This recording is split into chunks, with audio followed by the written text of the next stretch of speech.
Ginawang kahoy eh.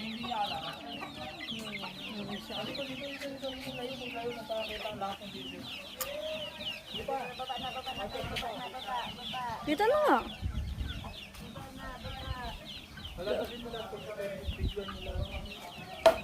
Nagagawa po ako ng activity kay. Ay nako, bumaba nga. Dinagdagan naman ng dalawa.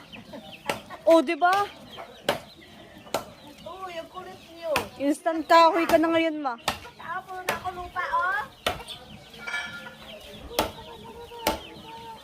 Oo, di yan pagkain. Dagdag. Oh, may dag sa ulo pa. Sige. Lumapit na kayo kay mama. Hindi naman ako kahoy, eh.